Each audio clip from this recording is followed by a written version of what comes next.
Salve nação rubro-negra, vamos para mais um corte que eu separei para vocês aqui do canal. Vamos estar reagindo à galera da Jovem Pan Esporte, onde eles trazem as principais notícias, as informações do rubro-negro carioca. Vamos estar falando de Fla-Flu, vamos estar falando de Vitor Pereira, vamos estar falando de Fluminense, isso e muito mais aqui no canal. Mas antes, se inscreva e dê seu like. Vou estar deixando os créditos para a Jovem Pan Esporte na descrição do vídeo. Então bora pro corte, que tá sensacional. Bom, se não vai ter clássico no Campeonato Paulista na final, vai ter no Rio de Janeiro. E um clássico que se tornou hegemônico nos últimos anos, né, o Mauro César Pereira? Porque se a gente for falar do Fla-Flu, é a quarta decisão consecutiva de campeonato carioca entre Flamengo e Fluminense. E agora chega essa final com uma certa freguesia do Flamengo, né? Nos últimos confrontos foram muito mais vitórias aí do Fluminense do que do Flamengo. Eu nem sei se a produção levantou aqui. Ó, o Fluminense venceu 5 dos últimos 7 confrontos contra o Flamengo, tá? 5. Então, ó, venceu pelo Brasileirão de 2022 e só perdeu uma, porque a outra foi empate. Dos últimos 7 confrontos, 5 vitórias do Fluminense, 1 empate e 1 vitória do Flamengo. O Fluminense é o time que mais ganhou do Flamengo desde 2021. São 12 jogos, 8 vitórias do Fluminense, 2 empates e só 2 derrotas, um aproveitamento de 70%. Ou seja, é uma final que tem clássico, né, Mauro? E um clássico onde o Flamengo se encontra numa situação diferente, porque geralmente o Flamengo é favorito nos confrontos dentro do Brasil. E agora vem com esse Fluminense que é uma pedra no sapato do Flamengo. Eu acho que vão ser 2 jogaços, pelos estilos de jogo dos 2 clubes. Você concorda ou não? Tem tudo para ser, né? Nenhum dos 2 times tem características assim de ficar só se defendendo. Se o jogo fosse amanhã, assim, quarta-feira, primeiro confronto, acho que o Fluminense teria um favoritismo bem claro. Mas como vai ser só no dia 2, hoje ainda é dia 21, né? Então ainda faltam aí 12 dias para o primeiro jogo, e uma semana depois o segundo jogo, acho que aí tem um tempo grande, né? Um tempo grande para principalmente o Flamengo corrigir seus problemas, colocar jogadores em forma, quem sabe curar o Arrascaeta, que está contundido.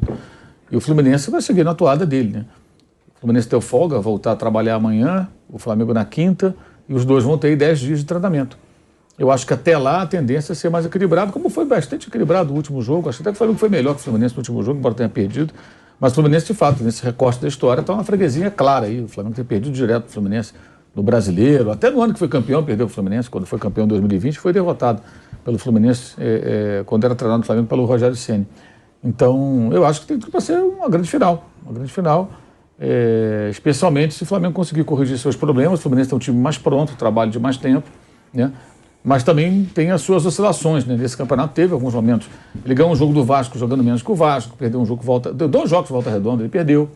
Deu de 7-0, mas perdeu 2 vezes a volta redonda, né? Uma na fase de classificação e a outra no jogo de ida na semifinal. Então eu imagino que vai ser vão ser 2 jogos equilibrados. Não imagino jogo feio, jogo picado, não.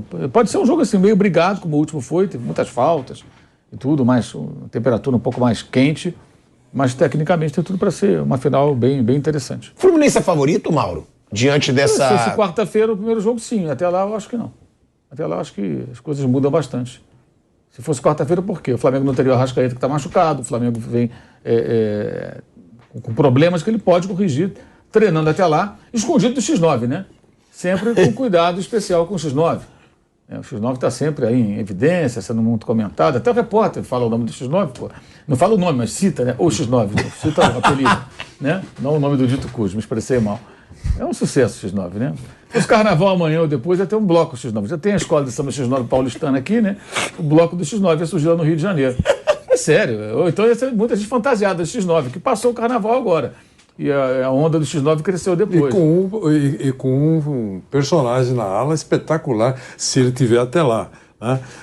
A ala e um personagem com a roupa do professor Vitor Pereira, só de binóculo, procurando na passarela. O que estava muito X9. Presente no carnaval foi a sogra do Vitor Pereira, né? Teve muita gente fantasiada de sogra do Vitor Pereira. Certeza que essa imagem... vestido de mulher com bigode, plaquinha, sogra do Vitor Pereira. Certeza que essa imagem vai pro ar. Se acontecer isso, a pessoa, uma ala ala do X9 e o professor só procurando para encontrar. Muito legal. E você lá na Marquês Sapucaí, ei, X9, vem aqui só para te ver. Vai ser muito legal, vai ser um espetáculo. Mas, ó, eu acho o Fluminense um pouco favorito, diante da fase dos dois times. Você acha, Flávio Prado, não? O Mauro acharia se fosse na quarta-feira, mas acha que agora tá muito igual por ter aí a semana cheia. Você? Eu também acho isso. O Vitor Pereira, quando estava no Corinthians, ele falou que ele tinha que fazer o time de um jeito diferente para enfrentar o Diniz pelo ineditismo da forma de jogar do Fluminense. E aqui em São Paulo teve um jogo que eu não vi, mas conversava com o Bruno sobre isso e falei, o Vitor Pereira meteu 3-0 no Fluminense. Aí o Bruno lembrou que estava 1-0 até o fim e os 2 gols foram praticamente nos acréscimos. Eu estava fazendo outro jogo, eu só vi o resultado desse jogo. E em cima disso foi equilibrado. Eu achava que havia esse desequilíbrio nesse caso aí. O Flamengo tem muito mais recursos do que o Corinthians, obviamente, muito mais. Então acho que dá para o jogo ser bem equilibrado e até compensar esse desnível de preparação. Hoje o Fluminense é um time pronto já há algum tempo, mas o nível de jogadores do Flamengo deve levar o jogo para um equilíbrio assim, tipo o Vitor Pereira tentando parar aquela saída de bola do Fluminense e nesse sistema, se ele tomar a bola, ele tem uma qualidade fabulosa para fazer gols. E aí vai obrigar o Fluminense a se expor um pouquinho mais. Então acho que vai ser um jogo muito equilibrado, decidido em detalhes mesmo. Vai dar certo essa marcação ofensiva do Flamengo, que eu acho que vai acontecer? Vai conseguir tomar essas bolas? Não vai.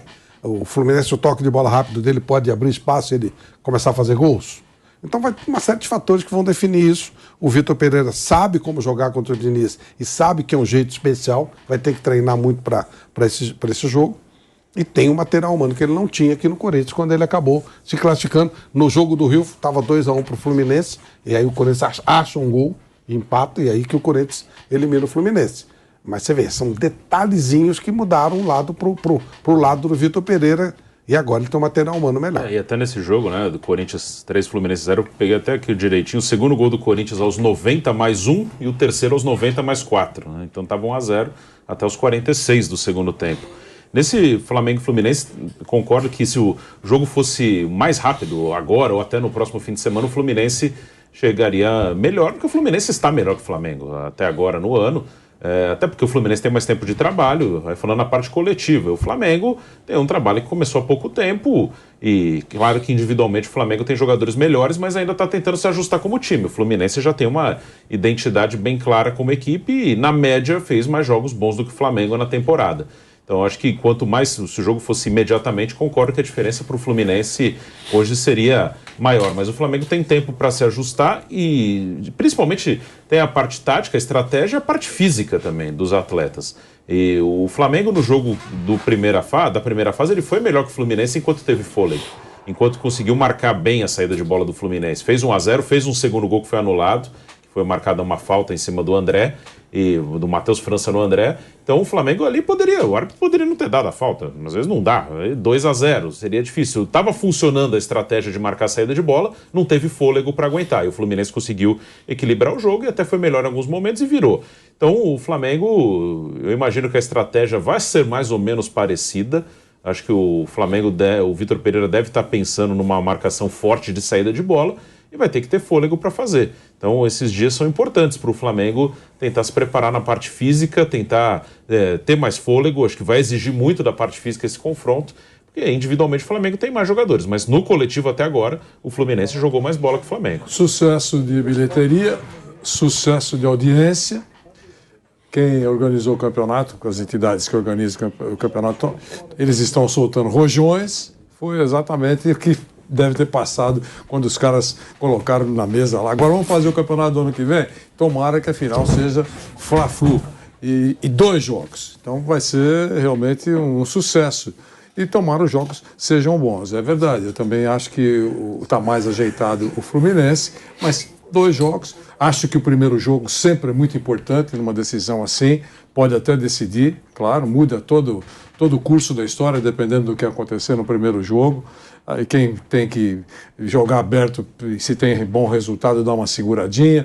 Enfim, é um sucesso de espetáculo. Vai ser o campeonato estadual que mais vai chamar a atenção no seu momento final. Mauro Betting chegando aqui também pro debate. Boa tarde, Mauro Boa noite, Betting. né, pelo horário. Boa noite.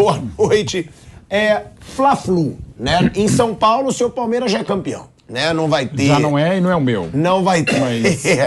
Não Mas vai é o ter grande clássico favorito. na final. A gente estava falando sobre isso, do Água Santa, da grande conquista do Água Santa. Sensacional.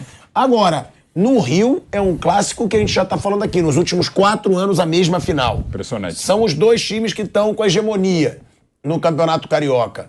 Dá pra dizer que hoje o todo-poderoso Flamengo não é favorito? Que o favorito é o Fluminense? Hoje, nesta terça, 21, que é hoje? Hoje é 22. sei lá. 22. Enfim, hoje é o Fluminense, se fosse 21, o jogo 21. amanhã, 21. Se fosse amanhã, seria o Fluminense. Mas é como destacou o Mauro, a gente falou ontem também aqui no Bate-Pronto, né? Tem quase 2 semanas até lá. Isso vale para esses finais do Estadual de Minas, onde o Galo joga desde 2007 final. Dos grandes brasileiros, é o que em estadual mais está presente nas finais. Vale também para o Palmeiras, embora tenha vantagem considerável contra o Água Santa, que é um clube jovem como profissional, é um clube que inclusive começou mal o campeonato, né? O Água Santa começou perdendo para a Ferroviária em casa, que viria a ser rebaixado, e depois perdeu feio para o Corinthians em Itaquera, depois empatou com o São Bento, que também seria rebaixado. Na 4ª rodada empatou na Vila Belmiro, onde brilhantemente ontem venceu nos pênaltis o Red Bull Bragantino do Flávio, no pior momento da história do Santos. Só foi ganhar o 5º jogo contra a Portuguesa, que também fez um péssimo campeonato. Mas vive um momento muito bom, com uma sequência impressionante de resultados contra equipes que chegaram ao mata-mata, e está muito bem o Água Santa. Mas voltando ao Rio, o Fluminense hoje está melhor que o Flamengo, tem um trabalho consolidado e mais longevo, está com uma equipe mais equilibrada, até com alternativas táticas mais interessantes, jogando até mais bonito, até, não vou dizer que mais eficiente que o Palmeiras, mas mais bonito que o Palmeiras, até que o Galo, que está muito bem também. O Grêmio um estável, o Internacional também se remontando, outras equipes aí se desmontando, como o Cruzeiro agora do Pepa. Então, assim, o Fluminense está muito bem, ok. Mas o Flamengo tem mais gente desequilibrada e com esse tempo todo o Vitor Pereira pode acertar o time. Ou pode continuar errando, né? Mas às vezes é melhor não ter tanto tempo, pelo que tem sido profundamente infeliz o Vitor Pereira no Flamengo, a ponto de ter saudades do Paulo Souza, que seria outro exagero, não chegar tanto, né?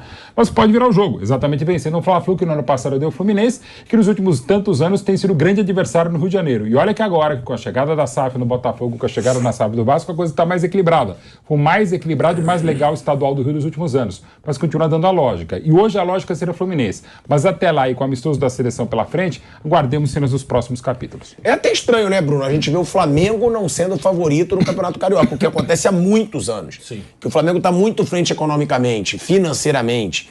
Agora, isso mostra a força do trabalho do Diniz, ou não só do Diniz, isso mostra também a competência da diretoria do Fluminense, e também passando isso para o Mauro César, né? Porque a diretoria do Fluminense, ela não tem o dinheiro, não foi a SAF, né? Não foi que nem Botafogo e Vasco. Veio uma SAF e botou dinheiro. Não. Eles foram se organizando e foram crescendo, e hoje tem um time muito competitivo. O Fluminense, ele ainda tem seus problemas financeiros, tanto que ele vende muito rápido seus jovens jogadores e barato. Luiz Henrique, que é muito bom, foi vendido para o Betis barato, está jogando bem na Espanha. O Matheus Martins, que depois entrou no lugar do Luiz Henrique, já foi vendido, está na Inglaterra, está no Watford, está na 2ª divisão. E até antes o João Pedro, também no Watford. O próprio Marcos Paulo, que está aí no São Paulo agora, que teve problema com o Rogério, também era da base e foi vendido rápido para o Atlético de Madrid. Kennedy. O Kennedy. Richarlison saiu também do Fluminense barato. Não era da base, mas saiu barato. Sim, veio do América, novinho, o Gerson. Sim. Então o Fluminense ainda está tentando se acertar. Ainda no ano passado, o Luiz Henrique e o Matheus Martins são vendas do ano passado. Então ainda é um time que não consegue segurar os seus jogadores por muito tempo e nem pedir muito, que é aquela coisa, se você vai vender alguma coisa e não precisa de dinheiro, você só vai vender se o cara pagar uma coisa muito boa, assim, não, eu nem precisava, mas o cara tá me oferecendo um absurdo. Mas quando você precisa de dinheiro, você vende por menos do que o seu produto vale. Eu acho que esse aqui vale tanto, mas eu estou me oferecendo menos, só que eu preciso da grana, então eu vou vender mesmo que por um valor menor do que deveria. Então o Fluminense ainda está se acertando, mas parece bem consciente das suas limitações, forma um time de acordo com o que pode, está disputando a Libertadores, vai disputar a Libertadores pelo 3º ano seguido, então, e sempre classificando via Campeonato Brasileiro, campeonato por pontos corridos, então mostra uma regularidade. O trabalho do Diniz é bom. O Diniz, ele é um cara que foge um pouquinho da maneira convencional de jogar aqui no Brasil, e eu acho isso bom. Acho que com um time que não tem o mesmo recurso que outros, e hoje o Fluminense não tem os mesmos recursos do Flamengo e do Palmeiras, a maneira que você tem de competir no campo é tentar fazer diferente. Se você tem menos recursos que o outro, tem menos dinheiro, tem menos jogador e faz igualzinho o outro vai ganhar, porque ele é melhor. O que você pode tentar equilibrar? Fazer diferente. E o Diniz faz diferente. O Diniz com o São Paulo, um time mais ou menos, ele foi líder do campeonato. Perdeu depois, ok, perdeu. O normal seria perder. O anormal foi ser líder por muito tempo. O Fluminense ele foi terceiro colocado. Foi a melhor campanha do Fluminense no Brasileiro desde que foi campeão em 2012, quando ainda tinha Unimed, era outro momento. E foi semifinalista da Copa do Brasil, que também não chegava desde 2015. Então, eu acho que tem um pouco. O Fluminense que trabalha muito com o pé no chão, dentro do que ele pode, não faz loucura. E o treinador é bom porque ele foge do convencional. E ele está crescendo também como treinador. E para competir com quem tem mais dinheiro e mais recurso que você tem que buscar algo diferente. Se você fizer igual o outro que é melhor que você, o outro vai ganhar. Então o Diniz, ele às vezes consegue algo fora da curva porque ele faz diferente. Então, torcida rubro-negra, este foi o vídeo, espero que tenha gostado. Se você gostou, se inscreva no nosso canal, deixe seu like, compartilhe, comente, porque é muito importante para o nosso crescimento. Eu vou ficando por aqui e até o próximo vídeo.